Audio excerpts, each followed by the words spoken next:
Hello everyone, this is Matteo from Starway Design. Welcome to the first video in the Microchip Polarfire SoC series. Today we are unboxing the Polarfire SoC video kit, setting up the tools, building a reference design and programming the board. Plus I will walk through how this device boots up. More videos are coming, diving deeper into the tools, device features and much more. Full disclaimer, this video is not sponsored by Microchip and the video kit has been bought by Starway Design.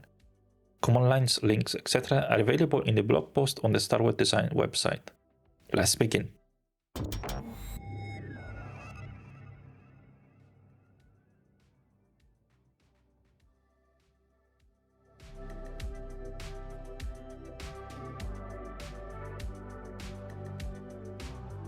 Let's open the box of the video kit. The part number is MPFS350 video kit. There is the Polarfire SoC video board itself,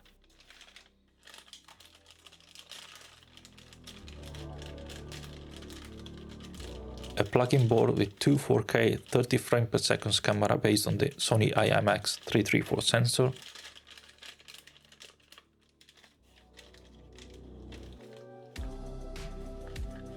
a power supply with a US plug,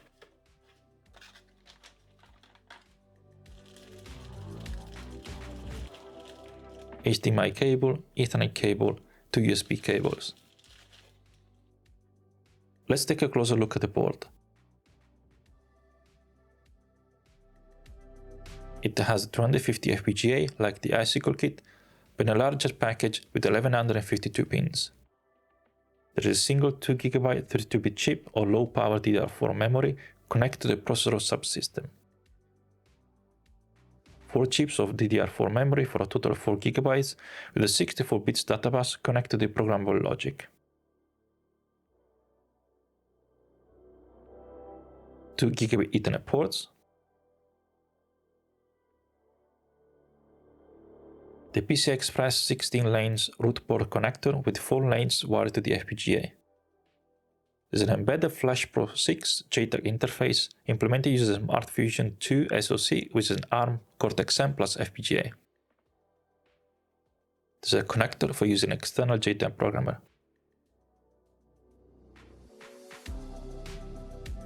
The CAN transceiver, the microbus with the K socket,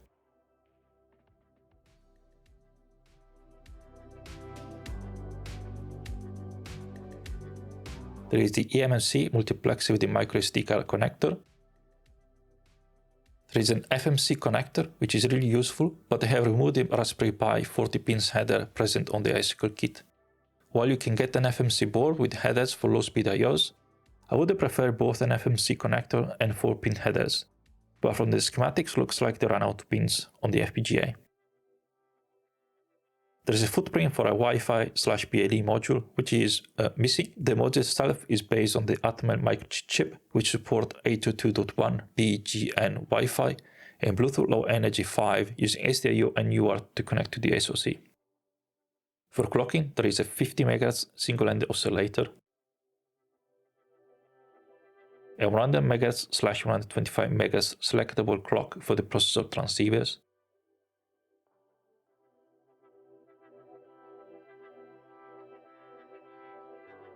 a 148.5 MHz clock for the programmable logic transceivers, good for Full HD video,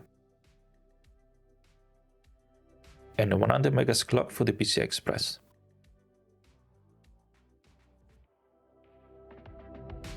Since this is a video kit, we have quite a few video interfaces.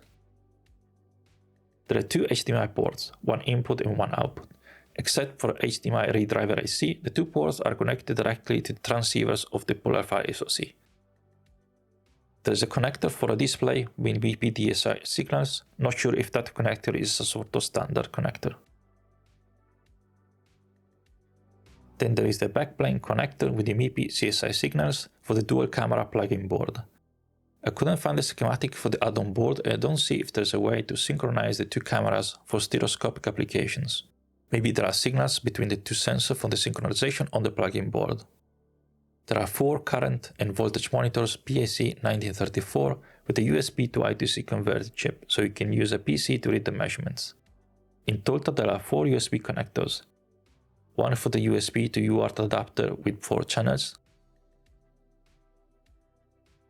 one for the JTAG programmer, one connected to the Polarfire SoC USB OTG controller, and one for the USB to I2C converter for the power measurement chips. The board comes with a basic reference design running Linux already installed. In the second part of this video, I'm going to show how to install the tools, build the reference design from the source code, and get it running on the board.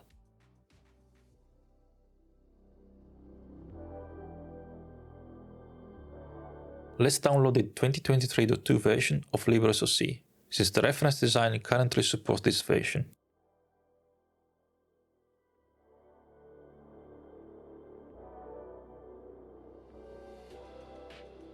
Also download soft console that we're going to use to build HSS firmware.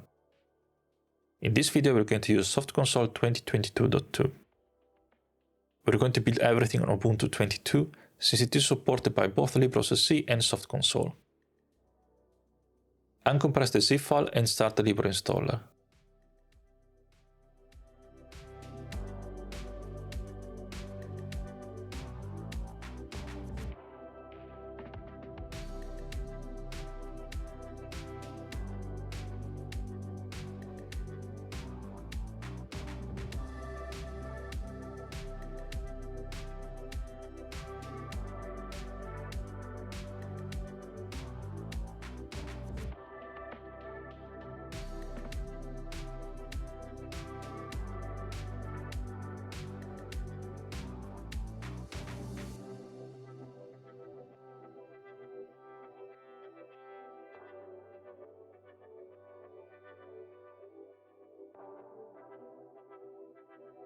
We're going to install it in /user/local/microchip. The installer has improved compared to previous versions, in particular in the post-installation phase. The installer will install all the required dependencies.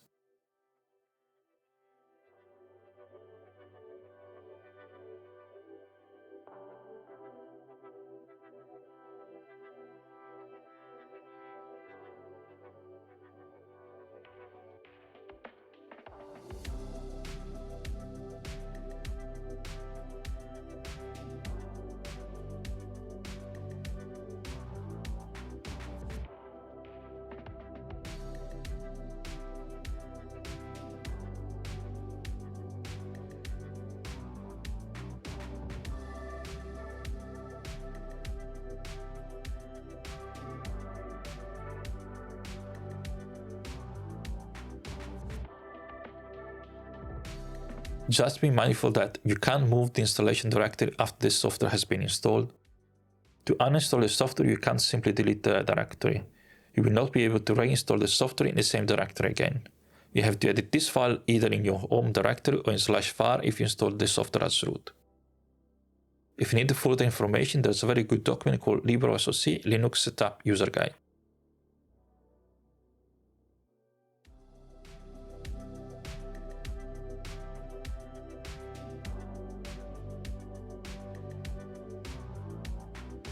Now let's install soft console.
Download the licensing daemons from the Microchip website.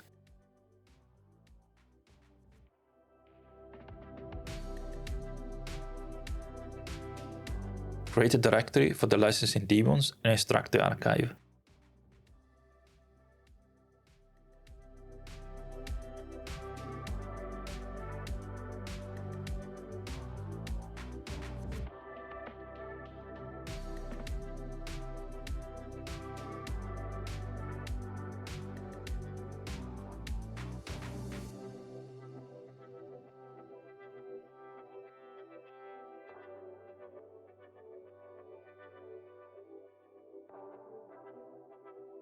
Get the license for Microchip Direct.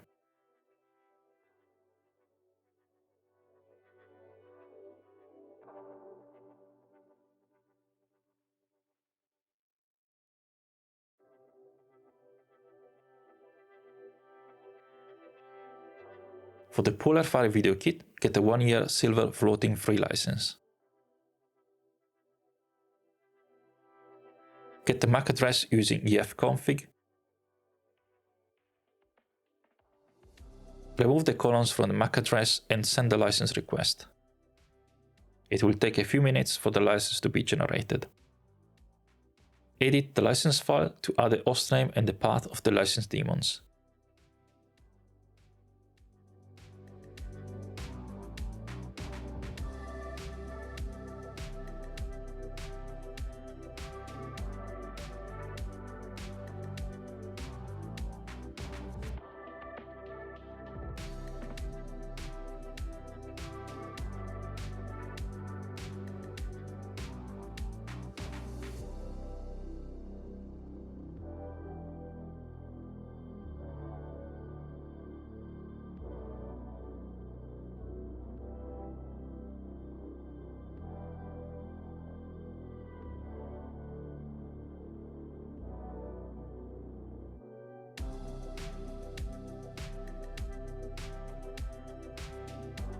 I like to create scripts to start the license daemons since I have multiple FPGA environments on the same PC. Otherwise, you can create a script to run the daemons at startup using systemd.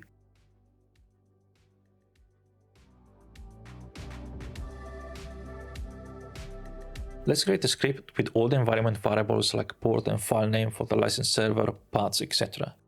You could add these to your bash.rc file, but it's easier to have multiple versions of the tools if you have a script to configure the environment for each tool.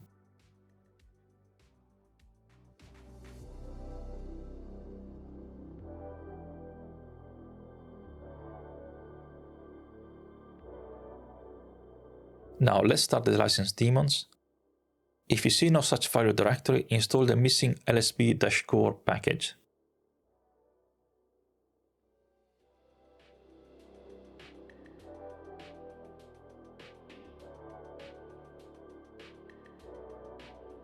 And start libero.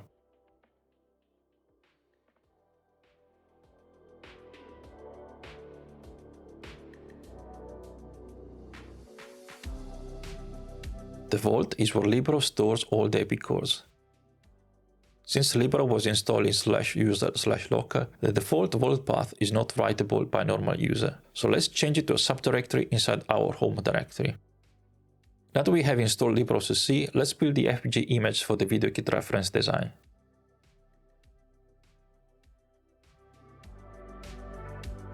Before we start, we need to understand what we're going to build in terms of FPGA bitstream, bootloader, Linux image, etc. And to do that, we need to understand a bit more about the Polarfire SoC internals, how the device boots, etc. First of all, the Polarfire FPGA is a non-volatile FPGA, which means the configuration cell used to store the configuration of the logic blocks, routing, I/O, etc. is non-volatile. In an SRAM FPGA, the configuration cell is an SRAM cell, and the configuration is lost every time the FPGA is powered off. The configuration is generally loaded from an external memory at boot. This means that a non-volatile FPGA boots faster than an SRAM FPGA, and its configuration, example routing configuration, is immune from single event upset. Now let's have a look at the Polarfire SoC block diagram. There are 4 U54 64-bit RISC-V application cores. They can run Linux in a symmetric multiprocessing configuration or an asymmetric multiprocessing configuration where one core is running some RTOS, an example Zephyr, or a bare metal application, and others are running an OS like Linux. I'm going to dive deeper into this topic in a separate video. There is a fifth core, a E51 supervisory or monitor core, that runs the Hard Software Services, HSS, which provides zero-stage bootloader, configures the microprocessor subsystem, but it can also run services on behalf of the other cores, pass messages between cores, etc. How does the chip boot? Let's consider a reference design where the 4 application cores run Linux in a symmetric multiprocessing configuration. The FPGA fabric is configured immediately after the power on reset has been deasserted, since the FPGA is non-volatile. Then it takes some time for the I/O, transceivers, etc. to be operational. At the end of the diagram, you see on the bottom first E51 instruction, which is the monitor core start executing code. The system controller is a device responsible for releasing the microprocessor subsystem reset and controls how the 5 cores boot. There are 4 boot modes. The first one used for debugging, the second for boot in non-secure mode, and the last 2 for secure boot. We're going to consider boot mode 1, which is the user non-secure boot mode. The system controller starts up and holds the microprocessor subsystem reset until it configures the device. It executes its ROM code, which configures the core complex based on the configuration data structure stored in its private non-volatile memory, PNVM. Then it configures the reset vector for each core. The PNVM is written with the bitstream program. Once the microprocessor subsystem reset has been released, the E51 monitor core runs the HSS from embedded NVM. Actually, to be precise, the HSS is stored in a compressed format in the embedded NVM. The monitor core decompresses the HSS in RAM and then runs it. The E51 application cores are in WFI, wait for interrupt, or basically idle. The HSS configures the DDR-RAM and copies the bootloader U-boot from eMMC or SD card into RAM and gets one of the U55 cores to execute U-boot. U-boot loads the Linux kernel, the device tree, and starts executing the Linux kernel, which wakes up the remaining U54 cores. That's my understanding based on the documentation. If any Microchip engineer is watching this video and there's anything wrong with my explanation, please leave a comment below. So what do we need to build? The microprocessor subsystem configuration, the FPGA bitstream, the HSS, the Yocto image with U-boot, Linux kernel, device tree, and the root file system.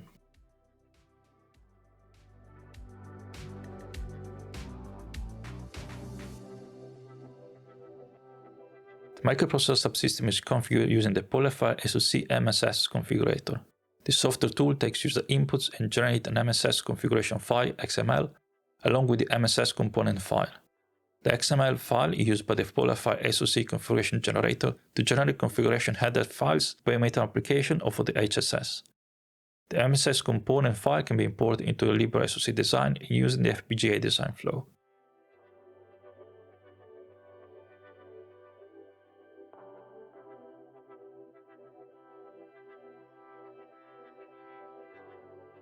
We can configure peripherals, DDR memory, L2 cache, crypto, MSS from-to fabric interface controllers, clocks, MSSIO attributes, memory partition and protection. The repository for the FPGA bitstream already has the MSS configuration file for the video kit.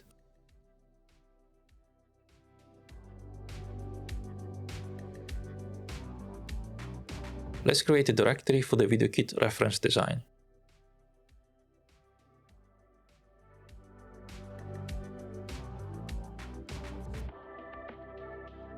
Clone the repository with the FPGA source code.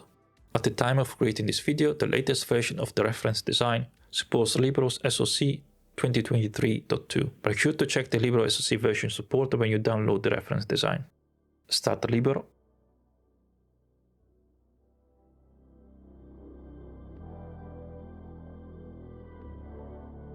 To build the FPGA bitstream, open the Execute Script dialog.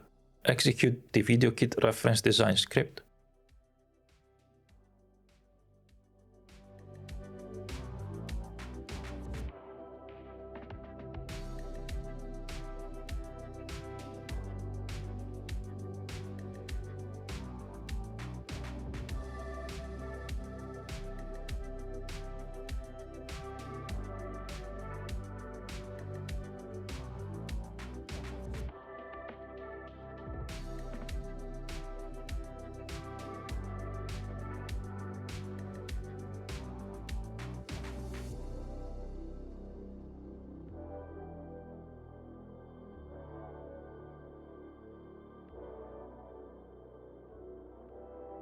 Generate a bitstream clicking on Generate FPGA Array Data.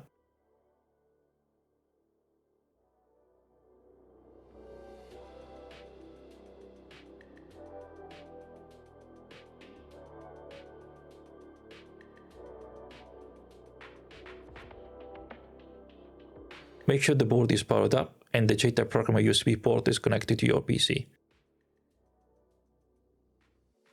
Double-click on Run Program Action to build the bitstream and program the board.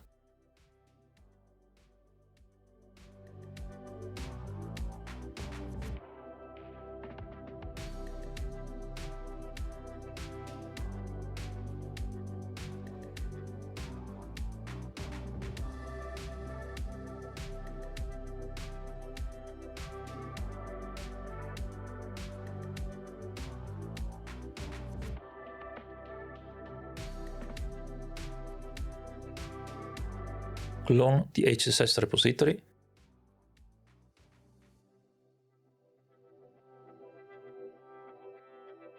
Install Python TK if you haven't done already.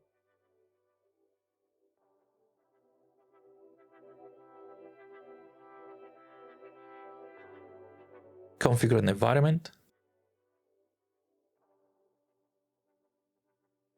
Use the default configuration for the video kit.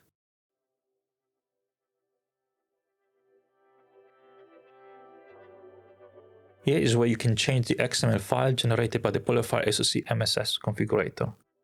For the video kit, the repository already has the correct XML file. Build and program the HSS.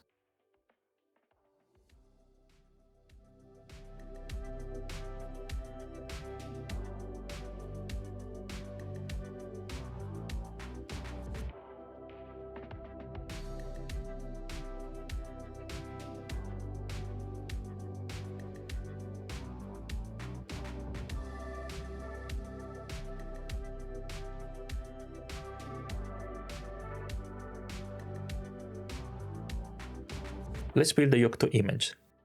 Install repo if you haven't done it before. Set email address and name for the Git repo if you haven't done it before.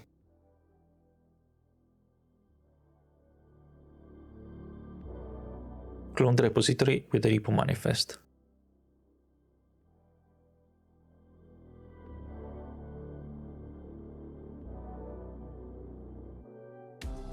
Sync the repo.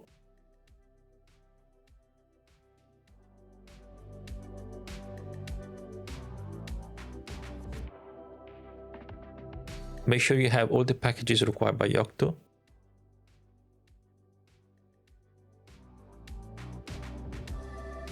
Now initialize the environment. Note the dot at the beginning of the command line. We have a few options for target port and image types. Let's build the development image for the video kit. This will create an image with the root file system. It will take some time based on your internet connectivity speed and the number of cores on your PC.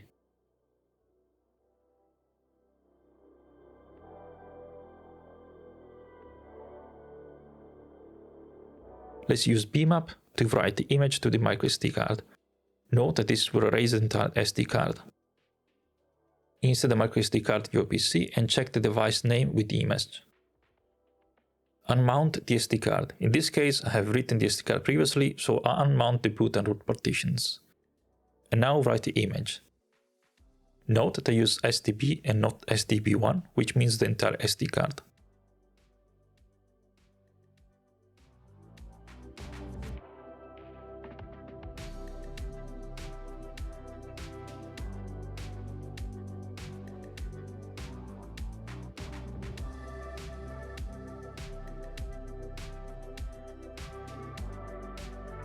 Connect your PC to the UART to USB port on the board. Open the first two serial ports. The first one is the HSS and the second one is Yocto Linux. Get the port device name from DMS and use Picocom to open the serial ports.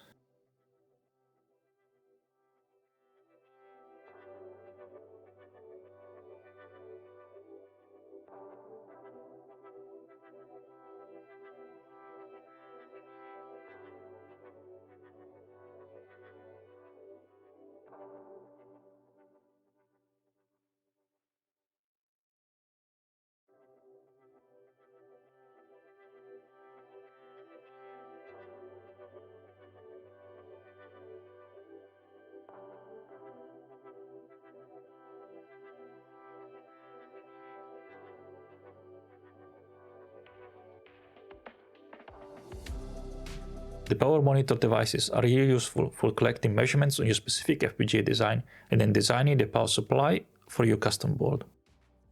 FPGA power consumption can vary widely based on clock frequency, toggle ratio, logic, memory, DSP, and transceiver utilization.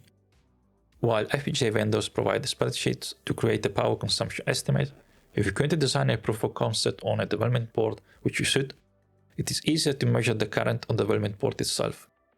As mentioned earlier in the video kit has 4 power monitors PAC1934, with each monitor on 4 voltage rails. The power monitor's I2C interface is connected to an I2C to USB chip. This is the same as the PAC1934 evaluation board, so we can use the evaluation board software with the video kit. The software is only available on Windows and was only able to install on Windows 11.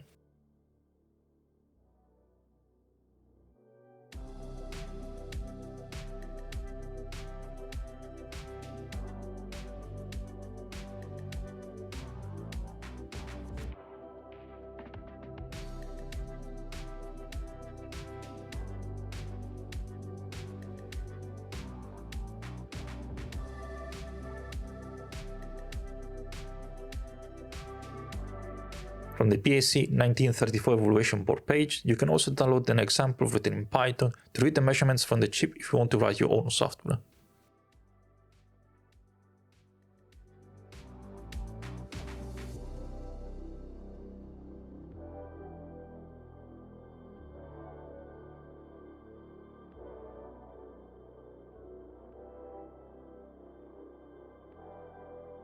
That's all for this video. We have seen how to build the bitstream, the HSS and the Linux image for the Polarfire SoC video kit, and how to get them run on the board. This is the first video in the Microchip Polarfire SoC series. If you liked the video, let me know in the comments which topic you'd love to see next, hit the like button and subscribe for more.